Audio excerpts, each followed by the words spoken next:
سلامونه او نیکی هیلې خدای دې وکړي چې روغ او جوړ اوسئ. یو ځل بیا د کاسل ښکلي ښار څخه تاسو ته مخاطب یم.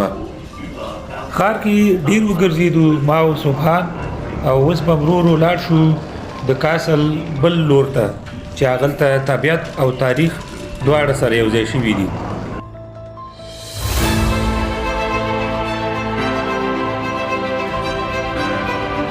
په دې خپرونه یا ویډیو کې به د کاسل پاتې برخه هم په شریکه وګورو.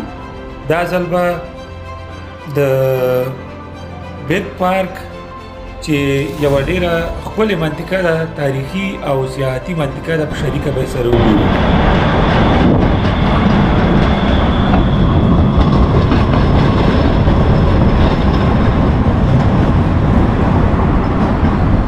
زو د هرکولس خواته ځو که نه؟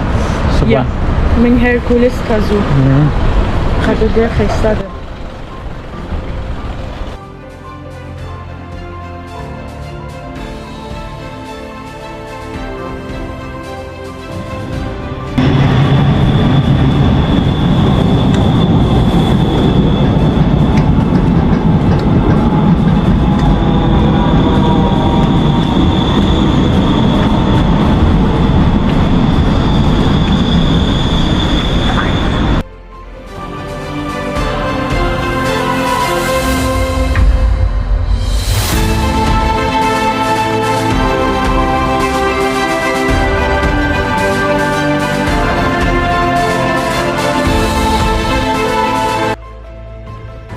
د ښار نه دې ځای ته 4 نمبر ټرم راځي او د دې ځای څخه پاس هرکولس ته بیا یو بس ځي.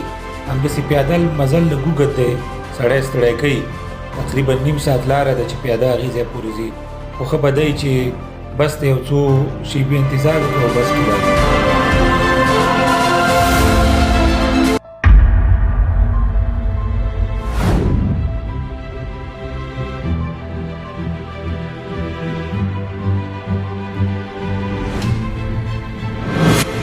زه او سبحان اوس پاس راوختو دې ښکلي ځای ته چې د کاسل ښار تر ټولو لوړه نقطه بلل کیږي. په رښتیا هم له دې ځایه چې لاندې ښار ته ګورو یو بیخي حیرانوونکی منظر ښکاري. هر طرف ته شین طبیعت دی، ښکلي ځنګلونه دي او ښکلې منظرې دي. دا سیمه د بیرګ پارک ویلهلم هوه په نوم یادیږي چې د جرمني تر ټولو لویو او تاریخي پارکونو څخه ده او حتی د یونسکو نړیوال میراث برخه هم ده.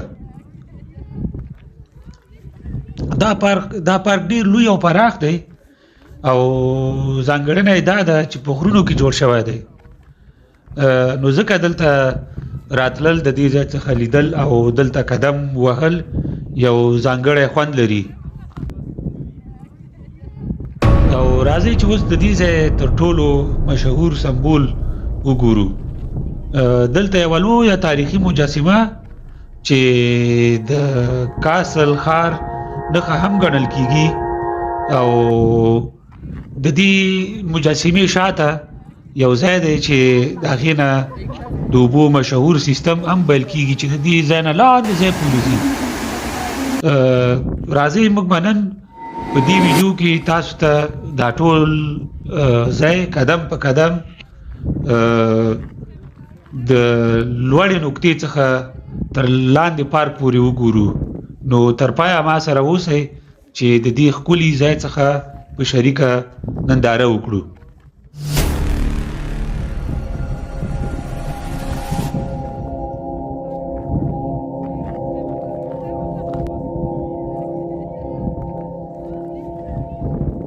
اوس هم راځو د دې ځای تر ټولو مهمې برخې ته. دغه پاس مجسمه چې تاسو ګورئ هرکولس ده. دوستانو دا مجسمه یوازې ښکلې نه ده بلکې ډیره لویه هم ده. د هرکولس ټول جوړښت شاوخوا 80 متره لوړوالی لري چې پکې برج یعنی پیرامید هم شامل دی.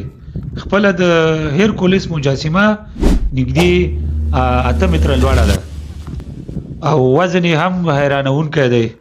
دا مجسمه شاوخوا 3 ټنه وزن لري. دا مجسمه د مسو څخه جوړه شوې ده او د ډیر پخوانی وخت انجینری یو شاهکار بلل کیږي. اوس په لاړ شو لږ تاریخ ته. د هرکولس د یونانی افسانو یو قوي اتلو چې د ځواک او زړورتیا سمبول ګڼل کیږي.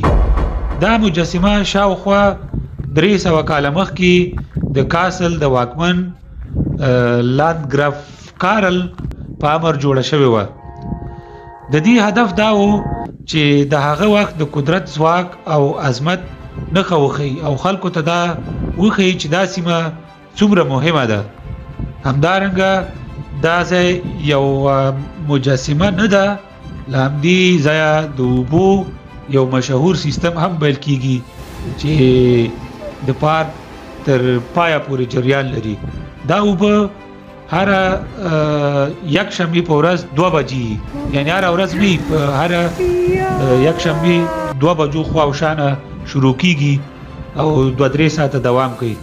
نو په اصل کې هرکولس نه یوازې یو تاریخي اثر دی بلکې د دې ټول پارک زړه هم بلل کیږي. راځي چې اوس نږدې نه ورشو او وی ګورو.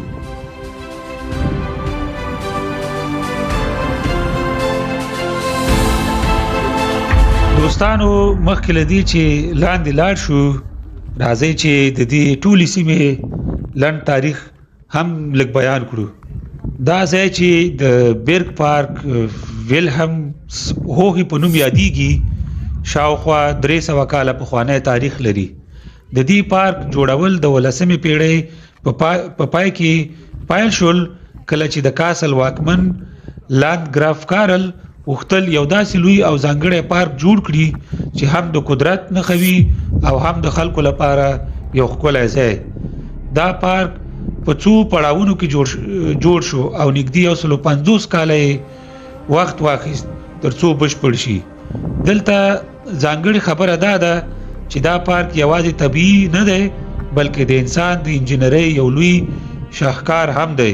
په ځانګړي ډول د دې اوبو سیستم په هغه وخت کې پرته له کوم ماشینونو داسې سیستم جوړ شو چې اوبه له همدې لوړې نقطې نه تر لاندې ځای پورې په طبیعي ډول بهیږي. همدا وجه ده چې دا ځای نن ورځ د یونیسکو نړیوال میراث هم ګرځېدلی دی. نو کله چې انسان دلته ګرځي صرف طبیعت نه ویني بلکې د تاریخ، هنر او انجینرۍ یو ژوندی ترکیب تجربه کوي. راځي چې اوس لاړ شو لاندې او د دې اوبو ښکلی دا ځایونه وګورو. دوستانو اوس چې موږ لږ لاندې روان یو نو یو ډیر مهم سوال پیدا کیږي چې دا دومره لوی تیږي او یا ډبرې دوی څنګه دلته راوړي او پر دې ځای لګولې دي. تصور وکړئ چې دا ټول جوړښت شاوخوا 300 کاله مخکې جوړ شوی. هغه وخت کې دومره ماشینونه چېرته وو؟ نه کرینونه وو او نه عصري ماشینونه. خو په هغې وخت کې به کارګرانو دا لوی ډبرې د آسونو، لرګیو او دغه د لرګیو ګاډو او ساده وسایلو په مرسته له نورو ځایانو څخه راوړي. وروسته یې دا تیږي په ډیر دقیق ډول یو پر بل کې ښودې تر څو داسې قوي او دوامداره جوړښت جوړ شي چې تر نن ورځې پاتې دی. ځینې برخې داسې ښکاري لکه د طبیعي غرونو، خو په حقیقت کې دا د انسان د لاس جوړ شوی هنر دی. دا یو ډول هنر دی چې طبیعت او انسان سره یو ځای کړي، داسې چې فرق کول هم اسانه نه دي. او تر ټولو جالب او په زړه پورې خبره دا ده چې دا ټول جوړښت یوازې ښکلا لپاره نه دی بلکې د اوبو د جریان لپاره هم دقیق حساب شوی دی. یعنی هر تیږه په داسې ځای کې ښودل شوې چې اوبه په سم لوري حرکت وکړي او دا ښکلی ابشار جوړ کړي. نو کله چې سړی دا ګوري نو پوه شي چې دا یوازې تیږې نه دي، دا د پخواني وخت انجینری او د هنر یو ژوندی مثال دی. راځئ چې له نورم لږ لاندې لاړ شو او دا ښکلا سره د نږدې نه وګورو.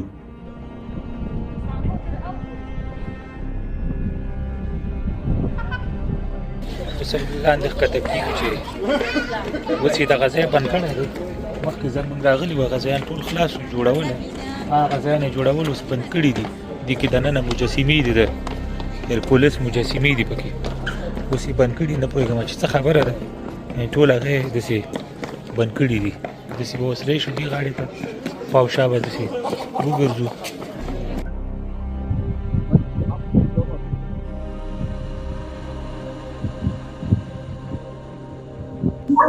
څومره چې دا ښکته کېږي دا مجسمه ډېره ښه ښکاري. یعنې دا ځای د دې ځای نه هغه سره پورې ټول لاندې دی او دغه ځای کې ټولې اوبه وي. دا د هر یو بس باندې دوه بجو باندې دا همداسې لاندې ځي. دا وګوره دا غر دی چې جوړ کړی دی لکه پښتنو باندې، دا په واقعیت کې مصنوعي غر دی او هغه مجسمې دي دا د هرکولس دا د د افغاني خدای دی. دغه لاندې ځای کې چې ګورئ دغه ټول چې دي همدا د اوبو نه ډک دي. دا یو هغه غوندې ابشارونه غوندې، دا ابشارونه یې هغه کړي لکه مصنوعي دي. اوس همدا ډېره اوږده لار ده، څومره چې لاندې ځي هماغومره اوږدېږي، ډېره اوږده ده. یعنې د دې خوا نه پاس ځای نه لاندې کې واته اسانه دي، خو د لاندې ځای نه پاس خاطر ډېر سخت دي، ډېر جګ دی که نه، غاټ غر باندې جوړ شوی دی. دا دې وګورئ څومره چې لاندې ځي، همداسې فکر کوم نیم ساعت تنه لاندې پیاده لار ده، په دې زینو باندې به ښکته کېږي.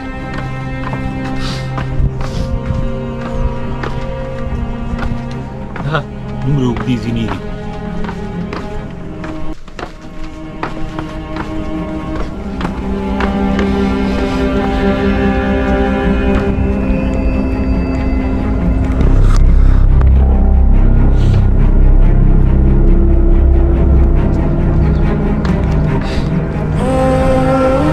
دا ځای دی، دلته هم د اوبو نه، دا هم د اوبو نه ډکي.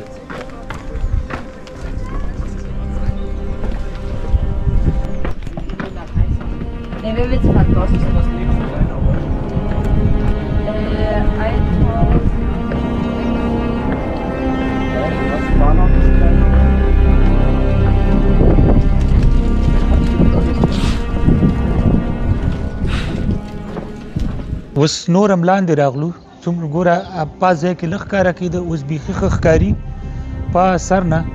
نو ما چې مخکې درته وویل دا اوبه د دې ځایانو نه داسې راغورځېږي، دغه ابشارونه دي، دا ځایان ټول د اوبو نه ډکي، دې ځای کې راجمع کېږي او همدغسې د دې ځای نه دغسې لاندې ټولې اوبه تویېږي، هغه اخر سره پورې هلته ډنډ دی، هلته بیا جمع کېږي، د هغې نه بیا همداسې هغه ډنډ چې تاسو ګورئ هغې ډنډ ته بیا ځي. یعنې د دې ځای نه نور هم ښکلی ښکاري.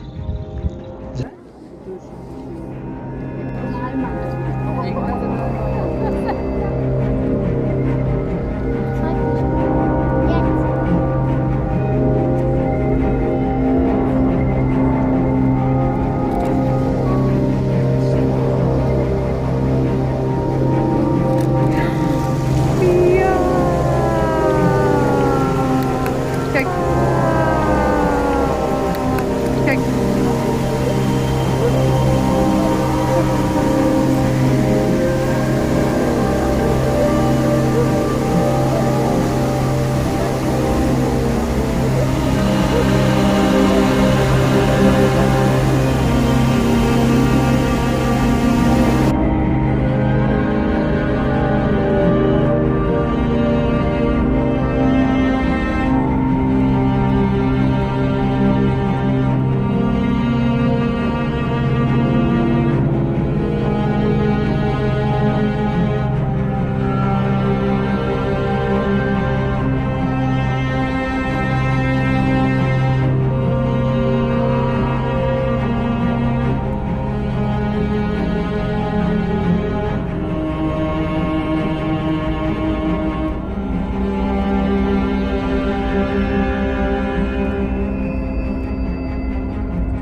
دوستانو اوس موږ د دې ښکلي ځای تر ټولو لاندې برخې ته راورسېدو. له هغې لوړې نقطې نه تر دې ځایه پورې دا یو بشپړ سفر و. سړی ولا ستړی کوي، ما سر نه تقریبا نیم ساعت 40 دقیقې وخت نیسي چې سړی راښکته شي. دا ټول مسیر چې تاسو ولیده له هیرکولس نه شروع کیږي او تر دې ځایه پورې راځي. واقعا یو ډېر په زړه پورې او حیرانوونکې تجربه ده.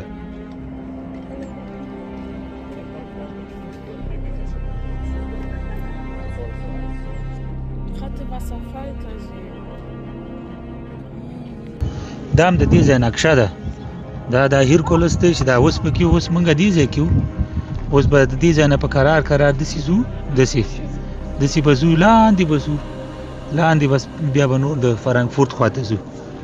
یعنې اوس موږ دلته وګوره، دا دومره غټ ځای دی، داسې چې وګوره دې سر نه دې سره پورې یوازې پیاده راتګ چې دی دې ځای ته زه فکر کوم 1 ساعت کې ایله د لاندې ځای نه پاس زیاتر وخېږي، او هغه هم که داسې زاړه وي خو شاید 2 ساعته ورته دوام کوي، ځکه چې ډېر زیات سړی ستړی کوي.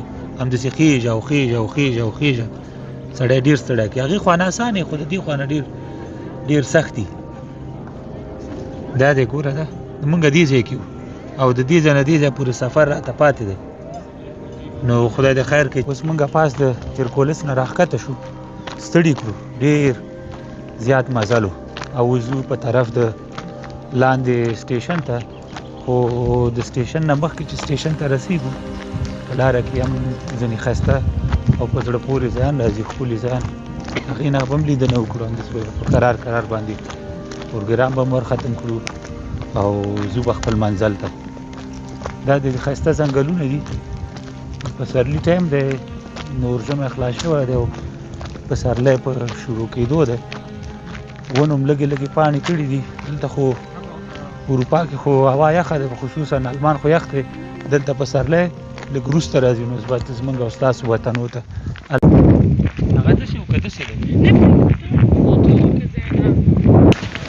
زمونږ د قسمته نن ښه ده، عوام ښه ده، مر راختلی دی، عوام ښه ده، ښه مناسبه ده چکر وهلو ته. دا که نه په دې ځنګل کې په دې وخت کې سخته یخني، خو اوس ښه دی، دغه دی بې جمپر هم ګزاره کوي.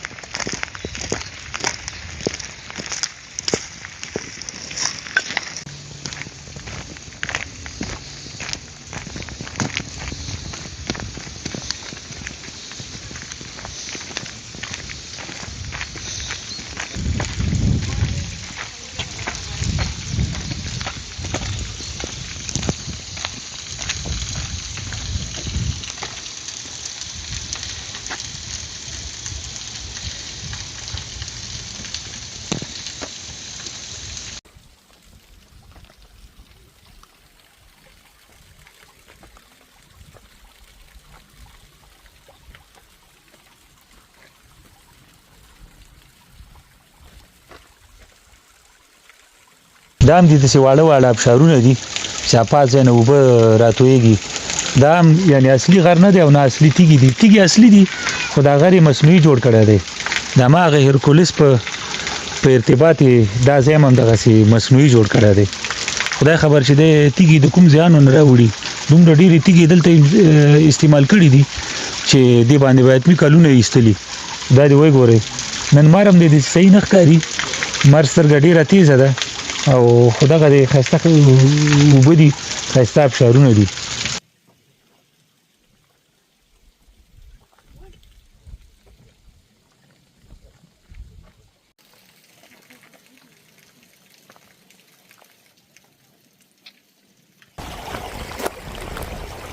اوس لږ هوارې ته راووتو، لږه اسانه شوه، تګ اسانه شو، ځکه چې مخکې چې و همداسې غونډۍ وې او پاس ځنګل و، داسې هغه پکې چرایانې پکې ډېرې وې، نو په دې خاطر باندې لږه سخته وه. اوس لږ هوارې ته راووتو، هوا هغه چې ګورې هغه کلا چې ده، اوس به هغې کلا ته لاړ شو. هغه کلا چې تاسو ګورئ اوس به هغې کلا ته لاړ شو. هغه کلا چې ده هغې ته به لاړ شو، وبه یې ګورو. خو دلته داسې ښایسته اوبه هم دي، دا دې ښایسته اوبه دي چې دا ستاسو څه اپاسه دا دغه اوبه را روان دي لکه سم د وطن غوندې.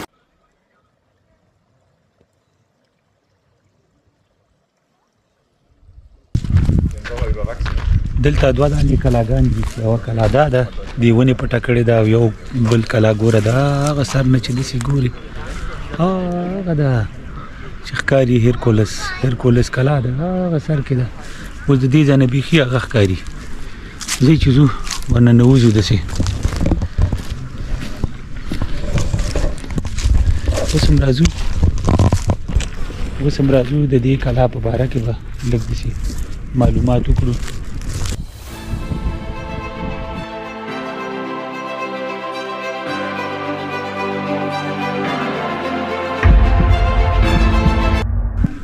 اوس موږ سخت ستړي شو، ډېر زیات چکر مو ستړي شو. اوس نو شین چای او دا ګوړه دا به مو خورو او بیا به ورپسې دغې کلا ته ننوځو. دا کلا چې ده دې ته به ننوځو، دا به مو ګورو. د دې نه وروسته بیا یوه بله کلا ده هغه به مو ګورو او نور به نو نننی زموږ پروګرام خلاص شي. همداسې به ځو. دا د چای دی خو یو هغه دی چې کشکې یو شیشهیي ګیلاس وای را سره، نو دا شیشهیي ګیلاس به بیا ډېر ښه راغلی وای.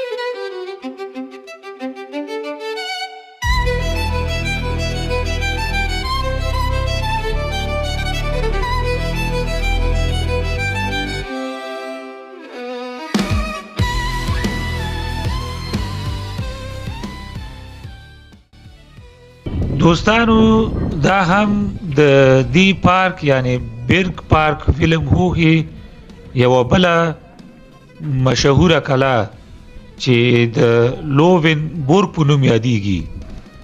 دا کلا د منځنیو پیړیو په سټایل جوړه شوې چې د 18مې پیړۍ په شروع کې جوړه شوې ده د لاندر ګروپ فلم لخوا چې د دې ځای واکمنو جوړه شوې ده.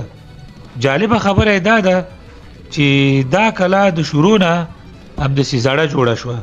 دا رښتینې پخوانۍ کلا نه ده بلکې قصدي داسې جوړه شوې چې زړه ښکاره شي. هدف یې دا و چې د رومانتیک احساس او د منځنیو پیړیو فضا رامنځته کړي. دا د واکمن لپاره یو ډول شخصي ځای او تفریحي کلا وه.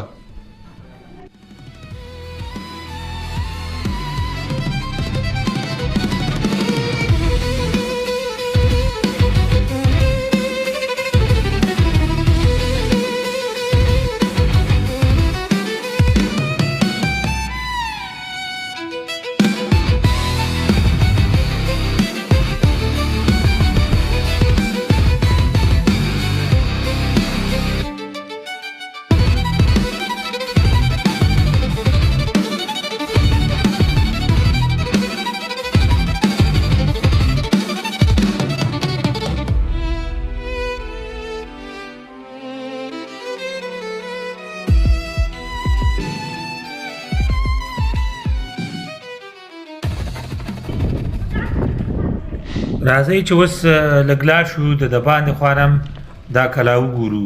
د پاسه نه مو ولیده، د داخل نه مو ولیده، خو د بیرون د خوا نه دا یوه بله ښکلا لري. دا کلا یې په داسې شکل جوړه کړې ده لکه د منځنیو پیړیو یا د پخوانۍ زمانې کلا چې وي. په اصل کې دا خو ټول 100-200 کاله کې جوړه شوې ده. دا دی وی ګورئ د بیرون نه ډېره ښکلې ښکاري. څومره چې زه مخکې ځمه شاته ډېر یو ښه رومانتیکه ښکاري. راځئ اوس به لاړ شو د نورو خواو څخه به یې وګورو.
دا دی اوس هم د دغې غاړې نه به یې ګورو د دې خوا نه بیخي ډېره ښکلې ښکاري دا دی ویې ګورئ دا جګ جګ برجونه دي دیوالونه دي او ډېر خلک هم راځي د دې کلا څخه لیدنه کوي د دې کوم ټیکټ نشته بیخي مفته ده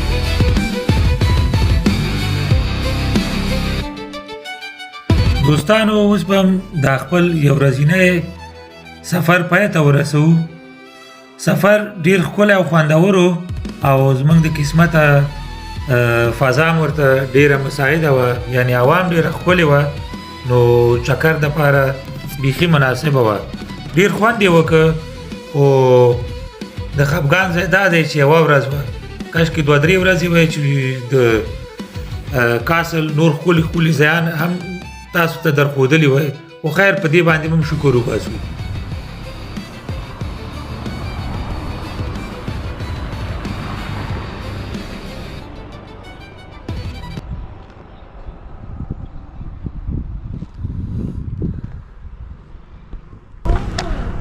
اوس دا د ماوسوي نن چکر و او ښایسته چکر هم و هغه مو وکړه که نه ډېر ښه ښایسته و که نه ښه چکر هم و هرکولس ډېر ښایسته ځای دی ډېر ښایسته و او دا زما پارتنر دی زموږ دا نننی سفر په همدې ځای کې پای ته رسیږي او خدای دې وکړي چې خوښ شوی وي او د کاسل په باره کې هم ځینې معلومات ترلاسه کړي وي یوه یادونه به وکړمه چې هغه کورنۍ آلمان میشتي یا جرمني میشتي چې د کاسل خواوشا یا په جرمني کې اوسیږي کولی شي د کاسل د دې ښکلي ښار څخه لیدنه وکړي دا دومره ځایان چې تاسو په دې ویډیو کې ولیدل دا اکثره یې مفته دي کوم ټیکټ نه لري نو تاسو کولی شئ چې د دې څخه په وړیا لیدنه وکړئ نور مو وخت نه نیسم